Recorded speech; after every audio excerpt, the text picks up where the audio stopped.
नमस्कार विद्यार्थी मित्रांनो, मी सागर जामदाडे माझ्या या यूट्यूब चॅनलवर आपले सहर्ष स्वागत करतो। आज 20 जानेवारी 2024 आज नवोदयचा पेपर झालेला आहे। त्याची आपण आज उत्तरपत्रिका बघणार आहोत। प्रश्न क्रमांक पहिला त्याचं उत्तर आहे, या ठिकाणी प्रश्न आहे की कोणत्या तरी वेगळी आकृती ओळखायचे। ऑप्शन डी त्यात वेगळा आहे। पुढचा प्रश्न जो सेकंड आहे त्याचं उत्तर आहे ऑप्शन सी। तिसऱ्याचं उत्तर आहे ऑप्शन सी। चौथ्या प्रश्नाचं उत्तर आहे ऑप्शन बी। त्यानंतर बघा पाचवा प्रश्न जो आहे त्यामध्ये काय सांगितलं आहे, समान आकृती ओळखायची आहे, ऑप्शन डी। त्यानंतर सहावा प्रश्न ऑप्शन बी, सातवा प्रश्न ऑप्शन बी, आठवा प्रश्न आहे ऑप्शन डी। त्यानंतर पुढचं जे आहे या ठिकाणी बघा दिशा न बदलता तुम्हाला सांगितलं होतं जे काही ही आकृती लुप्त झालेली भाग ओळखायचा आहे, तर ऑप्शन बी त्याचं करेक्ट उत्तर आहे। 10व्या प्रश्नाचं उत्तर आहे ऑप्शन सी। त्यानंतर बघा 11व्या प्रश्नाचं उत्तर जे आहे 11व्या प्रश्नाचं ऑप्शन ए। 12वा प्रश्न ऑप्शन सी। त्यानंतर 13 नंबरचा प्रश्न जो आहे याच्यामध्ये सांगितलेलं आहे की ही जी काही रिकामी जागा सोडली 3 आकृत्यांमधला संबंध पाहून चौथी आकृती ओळखायची आहे। तर या ठिकाणी बघा आपलं उत्तर जे आहे बाण घड्याळाच्या दिशेने फिरतोय, त्यामुळे उत्तर आहे ऑप्शन ए। या ठिकाणी एक एक बाण वाढत जातोय ऑप्शन बी। या ठिकाणी एक एक त्रिकोण वाढला आहे ऑप्शन बी। नंतर याची दिशा बदललेली आहे ऑप्शन बी।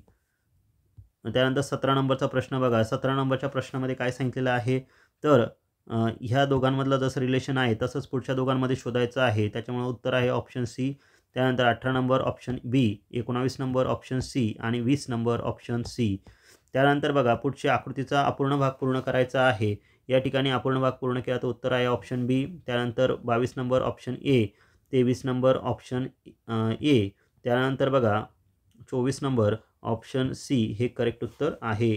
त्यानंतर बघा पुढचं जे आहे आरशातील प्रतिमा ओळखायची होती, त्यामुळे ऑप्शन सी, ऑप्शन ए, यानंतर ऑप्शन ए आणि 28 नंबरचं सुद्धा ऑप्शन एच उत्तर असणार आहे।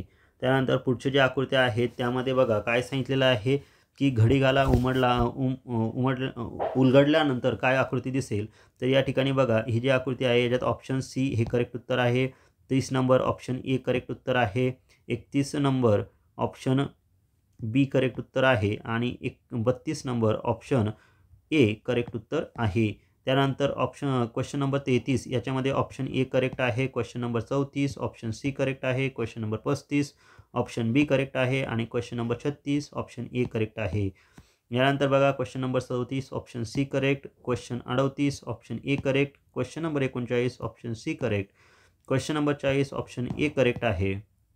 यानंतर बघा गणिताचे प्रश्न आहे, या ठिकाणी पहिला प्रश्न 41चा याचे दशांश अपूर्णांकात रूपांतर करायचं होतं, ऑप्शन डी उत्तर करेक्ट आहे। क्वेश्चन नंबर 42 ऑप्शन बी उत्तर करेक्ट आहे। क्वेश्चन नंबर 43 ऑप्शन सी उत्तर करेक्ट आहे। क्वेश्चन नंबर 44 ऑप्शन डी उत्तर करेक्ट आहे। क्वेश्चन नंबर 45 ऑप्शन डी उत्तर करेक्ट आहे। क्वेश्चन नंबर 46 ऑप्शन बी उत्तर करेक्ट आहे। Question number 47 option A correct आहे। Question number 48 option B correct आहे। Question number 49 option D correct आहे।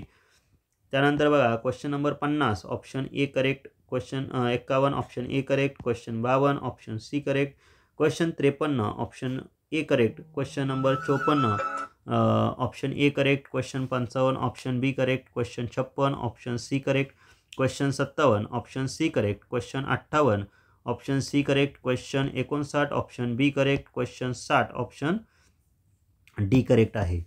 त्यानंतर बघा क्वेश्चन 61 विनम्रता हा एक गुण आहे। विनम्रता म्हणजे विनयशील असणे, व्यक्ती इतरांच्या अनुभवातून शिकते। त्यानंतर गर्विष्ठ शब्दाचा समानार्थी शब्द अहंकार, हट्टी या शब्दाचा विरुद्धार्थी शब्द तो आहे लवचिक वृत्तीचा। दीर्घकाळ टीव्ही पाहिल्याने उंची यावर काहीच परिणाम होत नाही। त्यानंतर दहशत आणि हाणामारीच्या दृश्यामुळे तरुणांमध्ये मानसिक आजार उद्भवतात, मानसिक आजारांचा संबंध मनाशी आहे। त्यानंतर टीव्हीचा परिणाम मुलांच्या दृष्टीवर जास्त होतो, कारण ते टीव्ही जवळून पाहतात। शिथिलचा समानार्थी शब्द आहे मंद।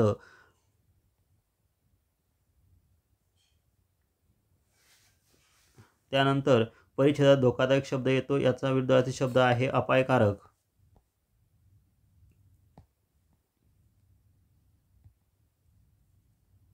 धोकादायकचा समानार्थी शब्द विचारलेला, विरुद्धार्थी शब्द विचारलेला आहे, त्याचं उत्तर आहे उपकारक, ऑप्शन सी। त्यानंतर बघा सुंदरलाल बहुगुणा हे पर्यावरणवादी होते। त्यांचे गाव हिरवळगार झाडांनी आच्छादित होते. झाडे कापल्यामुळे विनाशक पूर यायला लागला. सुंदरलाल बहुगुणा विशेष नाम आहे. मौल्यवानचा समार्थी पर्याय बहुमोल. आभार म्हणजे कृतज्ञता. उत्तम गुण कृतज्ञता व्यक्त करणे.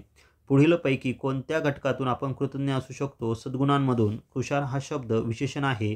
सद्गुण म्हणजे गुण. अशा प्रकारे हा नवोदयचा पेपर आहे. आवडल्यास हा व्हिडिओ शेअर करा. धन्यवाद. सबस्क्राईब करायला विसरू नका.